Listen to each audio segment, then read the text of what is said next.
por que surgiu o Sapiens Cast?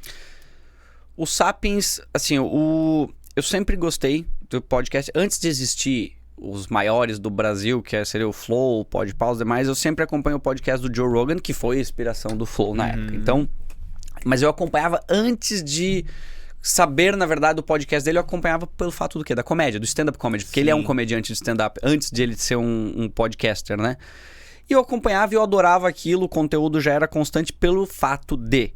A forma que ele conduzia a conversa, pra mim, eu gostava. Porque ele sempre foi um cara extremamente inteligente, sem medo de impor as ideias no meio de uma conversa. Então, assim, e sempre saíam diálogos extremamente, sabe, que me agregavam. Aí, beleza, passado um tempo, a minha vida foi sempre negócio. Eu respirei isso. Eu acho que os livros que tem, boa parte aqui, são livros que eu sempre consumi.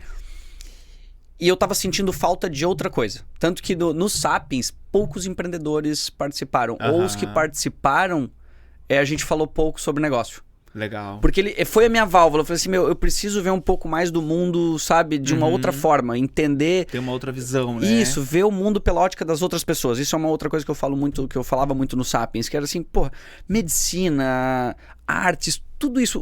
Como é que é a vida dessa galera? Como é que eles veem o mundo? Então, foi ali que eu comecei. Aí chamei o Irineu, comecei a chamar... Foram os 5 episódios, foram amigos. Aí depois dali, pô, tu devia falar com aquela pessoa, tu devia falar com aquela. Então, né? eu comecei indo por assuntos que no momento eu estava interessado. Então, pô, agora eu tô querendo falar um pouco mais sobre psicologia, um pouco mais sobre esporte. Então eu buscava uma pessoa, daí a gente chamava e eu começava a trocar ideia, porque realmente, essa era a forma de agregar e me fazer ver o mundo pela ótica das outras pessoas e sem dúvida me fez ser uma pessoa completamente diferente. O que eu sou hoje é completamente diferente do que eu era antes do Sapiens. E foi diretamente ligado pelo podcast.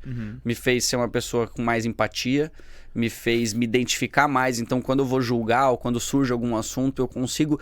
Por quê? Analisar. Porque eu expandi um pouco mais a minha visão. Por quê? Porque eu conversei com aquela pessoa, independente do espectro político, sabe? Tudo isso eu trazia essas pessoas para assim, como é que ela vê o mundo? Quem sou eu pra assim, como é que eu consigo criticar aquilo sem eu poder entender como é que ela... Tá vendo só pela teu modo de vista, né? E cada ser humano tem a sua vivência, a sua experiência, seus problemas. Então, foi mais ou menos isso. É legal tu tocar nesse assunto que ontem ainda dei uma palestra online para uma turma de São Paulo e a gente estava falando sobre criatividade, né? Eu gosto muito de estudar sobre criatividade, falo muito sobre isso.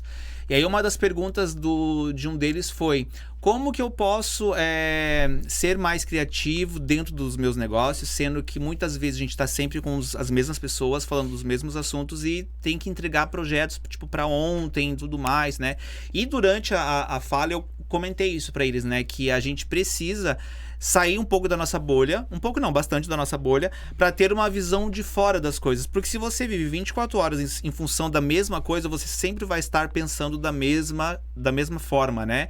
Que isso também vem lá da escola, né? A formatura, a forma, né? Tu sempre tá pensando da mesma forma.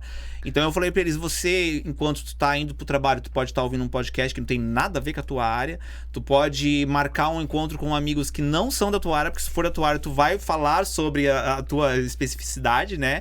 Sai um pouco dessa zona de conforto, converse com outras pessoas de áreas diferentes, né? Inclusive, quando eu comecei o podcast, também teve muito essa pegada, né? Como a gente estava conversando aqui antes, eu gosto muito da área do empreendedorismo, mas eu sou formado em educação física, atuo como personal trainer e dou aula nessa área. Então eu acabo ficando mais nesse lado da moeda, né? Mas gosto muito dos outros também. É como tu falou, psicologia, artes e tudo mais. Então o podcast também foi uma maneira de me conectar com essas pessoas, por gostar muito e entender muito, né? E a pegada do podcast que também é trazer empreendedores, mas não para falar só sobre negócio. Eu quero entender quem que é o Rodrigo por trás da TN Seguros, do Sapiens, né? Então tem muito essa visão que eu acho bem interessante, de a gente estar sempre olhando outras áreas. E um ponto que você falando me veio de novo, que acho que a gente comentou, não lembro se foi em algum episódio ou conversando com alguém sobre o canivete suíço, das pessoas que são os canivetes suíços, né? Que geralmente a gente é direcionado para uma especificidade e você tem que ser formado naquilo, tem que entender e dominar aquilo, e eu sempre fui também direcionado para isso. Mas ao mesmo tempo eu queria muito entender sobre outras áreas, e eu me julgava do tipo, mas eu não tô focando na educação física, eu não tô estudando sobre treino, eu não tô estudando sobre fisiologia e quero ler outras coisas. Você teve isso também contigo ou não? Para você isso foi muito tranquilo?